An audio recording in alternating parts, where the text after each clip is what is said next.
Hello, everyone. Thanks for joining us today for the next presentation in our series on webinar forums on managing stress. This is a joint production of the Department of Psychiatry, the University of Iowa Hospitals and Clinics COPE team, and the University of Iowa Employee Assistance Program. I'm your facilitator, Dr. Laura Fuller from the Department of Psychiatry. I have important information to share about this program. This webinar is provided for educational and informational purposes only and does not constitute providing medical advice or professional services.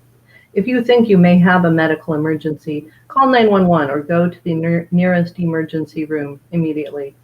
No provider-patient relationship is created by this webinar or its use. Neither the University of Iowa nor its employees nor any contributor to this webinar makes any representations or warranties, express or implied, with respect to the information provided herein or to its use. We're absolutely delighted that you've joined us today. Please take note that additional resources are available at the Loop on the hospital website. Our presenter today is Melanie Cuchna, MPH, CHES from the University of Iowa Live Well program.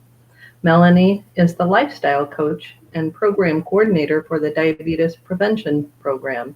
She also provides one-on-one health coaching and supports the delivery of the My Live Well portal and other Live Well programs and services. The topic for today is physical wellness. I'm wearing our We Stand Together shirt today because Melanie is going to get us moving. During her presentation, Melanie will provide ideas for physical wellness in the workplace. As many people are transitioning from working at home to being back at their desks or other workspaces and wearing new and different protective gear, and in some cases being out of our regular exercise and physical routines, we're noticing that we could use some help coming up with ideas for how to do some activities that are quick and easy to promote physical well-being. So here to tell you more without further ado is Melanie Cuchna.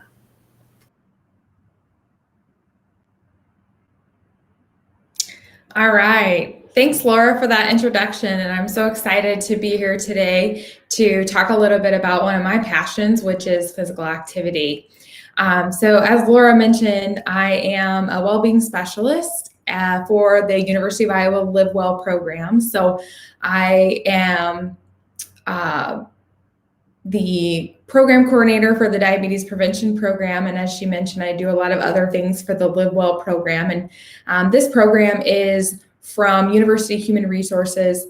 And it really is a great benefit for all university faculty, staff, and employees. And there's lots of opportunities for you to take advantage of different programs and services that we have to address really all areas of your health and well-being. So today we're going to talk specifically about physical wellness and some really kind of simple and easy ways that you can be active at work. And so some of you might be doing some of these things already.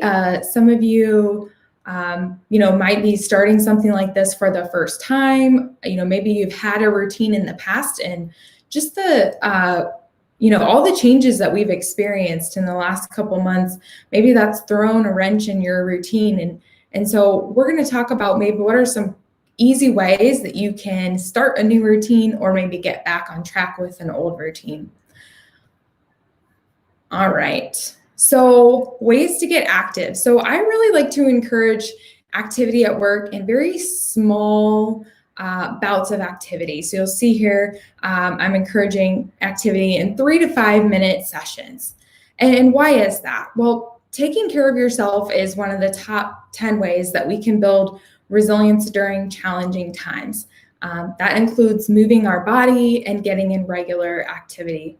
With everything that's been going on during the pandemic, including our increased workload, stress, maybe we've experienced some illness of our own and even loss, being active might not be a top priority for us.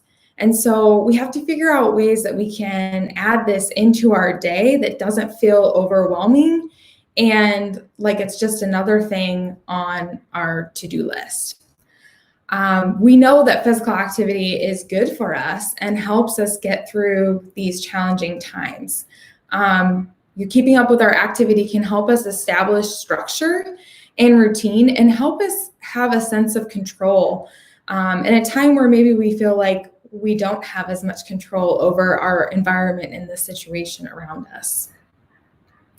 Often I think that we get stuck in this notion that physical activity, in order for it to count, in order for exercise to count, it has to be a certain activity for a specified duration of time, and it's got to be separate than, our work day, our family lives, and all the other obligations that we have going on.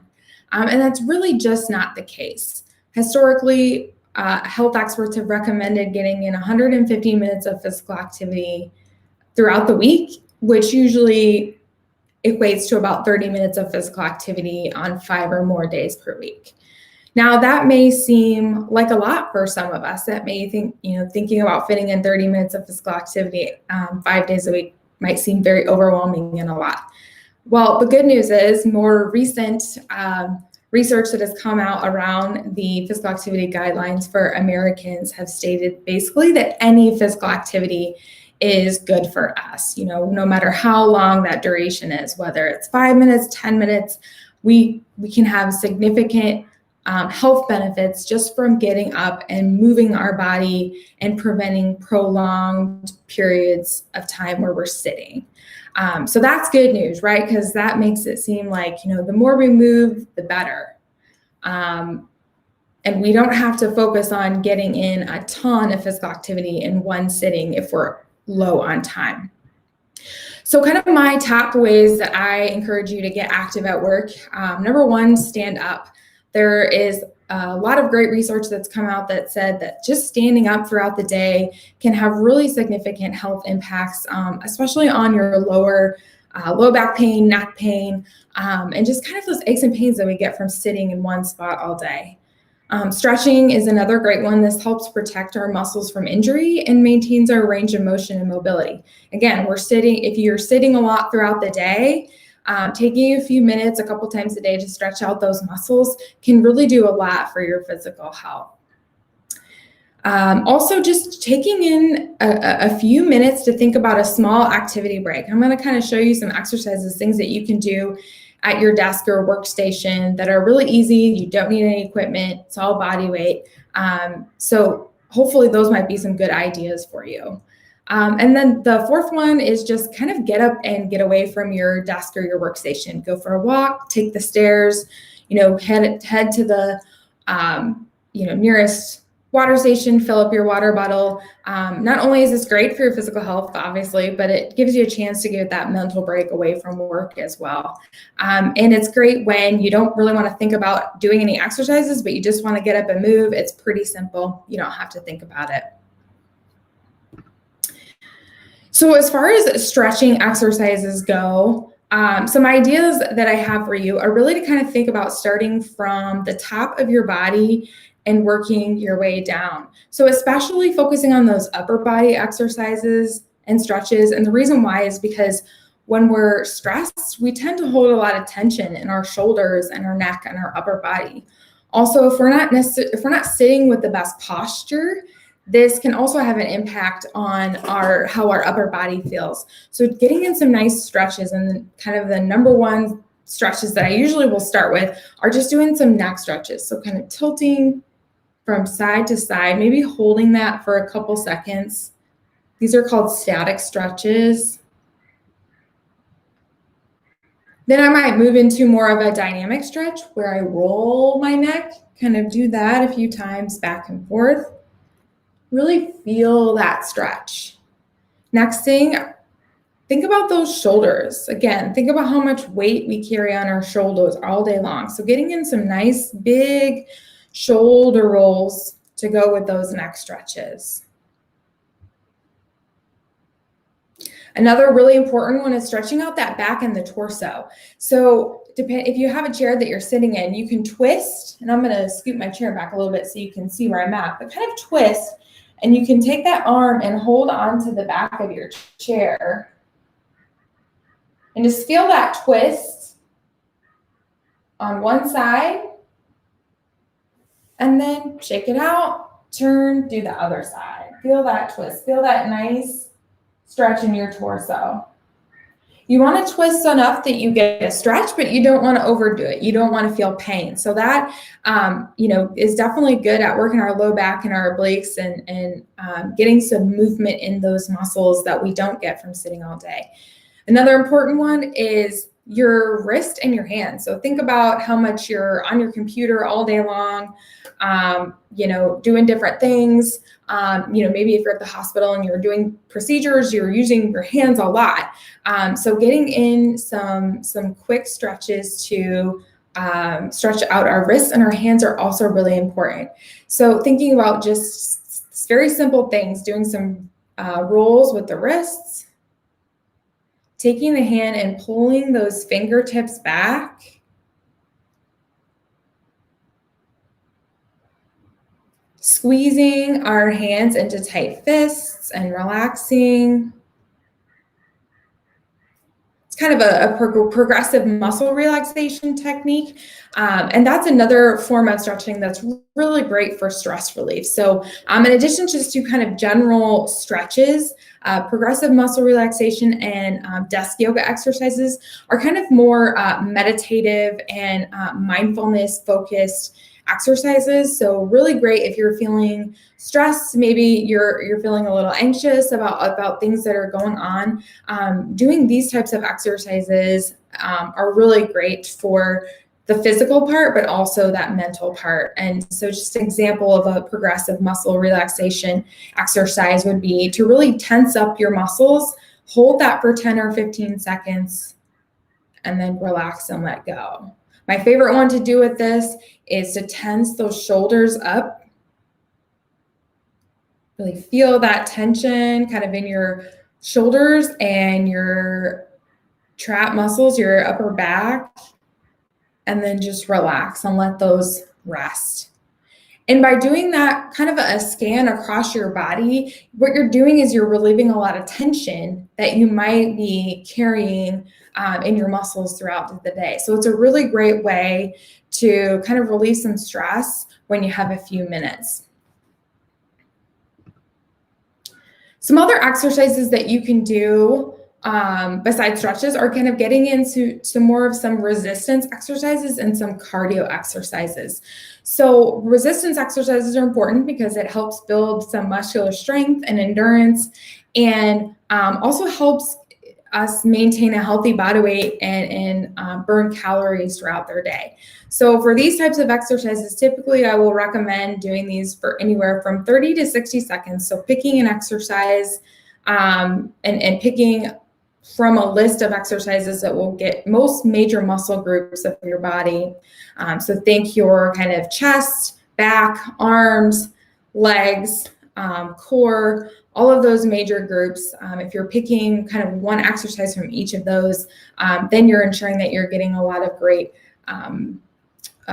exercise and you're working on your full body. So picking an exercise, do it for about 30 to 60 seconds, then rest for 30 seconds.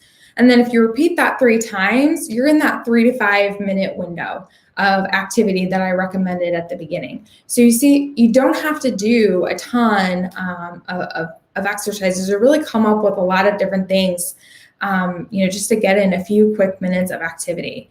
So I'm going to just kind of show you a couple examples here.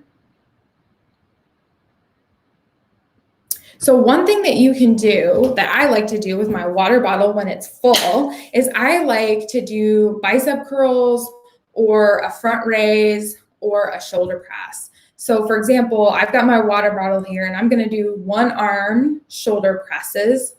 And I'm just going to do that up and down. So say I do that for 30 seconds or a minute straight, my arm's going to get pretty tired. And I'm really going to be working on those shoulders as well as those biceps. So I'll do that on one side and then I'll switch to the other side.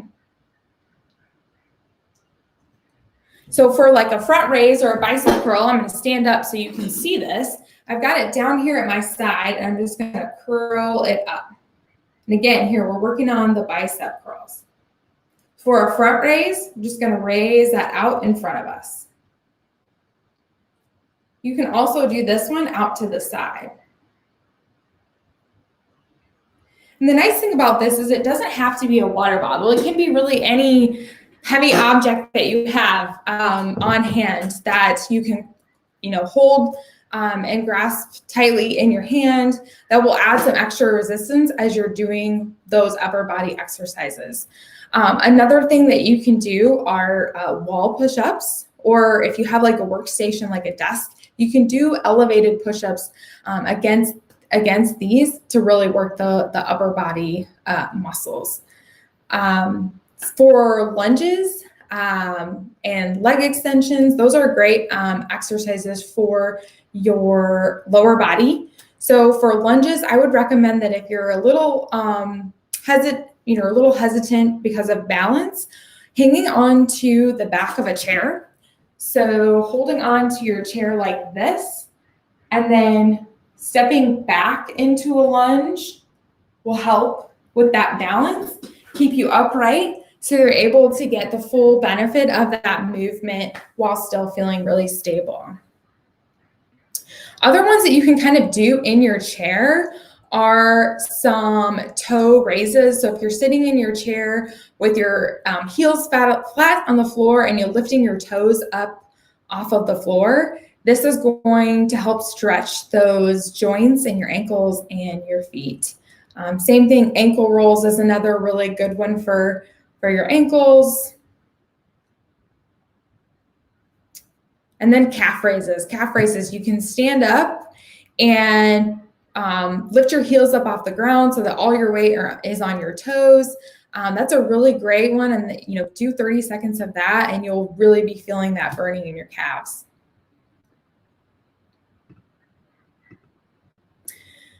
So moving on to some cardio exercises. So really, this is any exercise that you can do that is going to get your heart rate up and your blood pumping. This is great to do, especially when you're feeling like you're maybe low on energy. You need to pick me up. Maybe rather than going and grabbing another cup of coffee or a diet soda or something like that, you think about how a couple minutes of activity could really have a positive impact on your day and really kind of boost your energy and your mood. So some examples that I always recommend that are easy for a lot of people to do are jumping jacks, marching in place or high knees, pretend jump rope.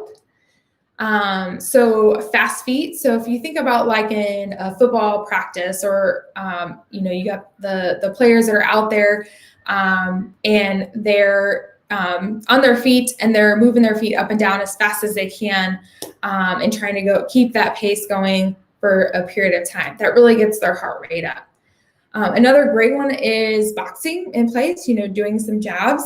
That takes a lot of cardio to do that. Do that for a minute straight. I guarantee you your heart will be pumping. Another one that if you're looking for a chance to get away from your desk, maybe or away from your workstation, walking, taking the stairs. There are lots of stairs at the hospital for you to take advantage of, and that is always going to be a great way to get in some quick cardio exercise. A couple things I want to show you on the jumping jacks. A modification that I always recommend is, so when you're doing your jumping jack, instead of doing the full jumping jack, you can just step out to the side as you bring your arms up. So maybe if the plyometric move of jumping is too much, you can just step out and that will make it a lot easier, but you're still getting a lot of that great movement and benefit of doing that move. Same thing kind of with the marching and the high knees. So the high knees would be a little bit more involved with jumping. So if you have issues with your knees and your joints, marching in place is a great alternative. And the faster you go, the more you're going to speed up that heart rate and get your activity going.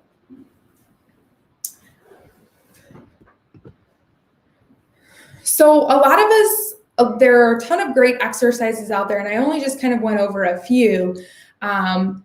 And you probably have a lot of exercises that you are aware of that, you may already do on your own or that you like, and that's important. So while these are just examples that I'm providing you, it's important for you to think about activity that you enjoy and that's right for you, because that's what's going to make you able to maintain that activity at work and make it a habit. So that's in the other part of today's discussion is, yes, there are some great ideas for you to be active at work, but with all of this change where some of us have been at work this whole time or not been at work and now we're coming back, that's been a lot of change to our structure and a lot of change to our routine. And building physical activity back up again, it can take some time. It can take some practice to be able to do that. So just some tips I have on being able to make activity part of your daily habit again. And if you're new at this is perfect for kind of building a habit new for the first time as well. But the first tip is priming your environment. Set yourself up for success. If you want to be more active at work, make sure you have things like your water bottle and tennis shoes, and you're wearing clothing that's going to basically allow you to be able to move better. Maybe it's having things on hand, like, you've got your deodorant at work and your perfume, just in case, you get work up a little sweat and you want to refreshen up. So basically it's having anything in place that's going to help you be more likely to complete that habit and be more successful. The second tip is start really small. So I know I mentioned 3 to 5 minutes of activity, and that's already small, but I would break it down even smaller than that. Maybe try to do 1 minute, a 1 minute activity break throughout the day, just one time, and build up. Start doing that maybe for the first week, and then if that feels normal, you can start adding more on top of that. But the goal here is that we're trying to make it so easy that you don't have any kind of reason why you're not able to do it. So it's so easy that you don't have to have a ton of motivation to get it done. And then building on those repetitions is what actually creates that habit. Break it up. So as I said, maybe 3 to 5 minutes is not necessarily going to be something that's feasible as you first get started with this. Maybe take that 3 to 5 minutes and break it up into a couple breaks throughout the day. So just so that you're getting ready to build that habit. And maybe you only have a minute or two throughout the day, depending on your schedule and how crazy things are, that might be the only time that you have. And that's perfectly okay to break that up. Keep a short memory. So when we're trying new things and we're doing new habits, sometimes we can get caught up in this thought that, if we're not doing it perfectly, then we might as well not be doing it all. And that's really not true. We can have good, healthy habits around physical activity. That doesn't mean that we are, perfectly doing these all day long, every day. So keep a short memory. If you get off track, don't worry about it. Forget about it, move on, try again the next day. Last couple things, pair a new habit with something you do every day. So something that you do every single day at work, like, going and getting a coffee or filling up your water bottle, or, a certain kind of task that you do every single day. Try to pair a physical activity habit with this habit.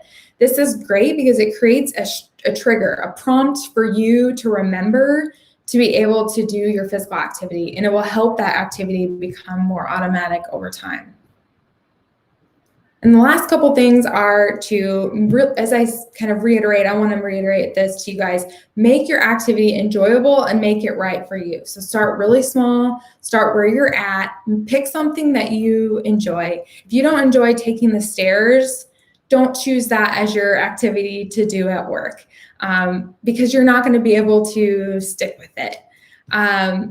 And that's really important kind of for long-term, change and building that into your structure and your routine.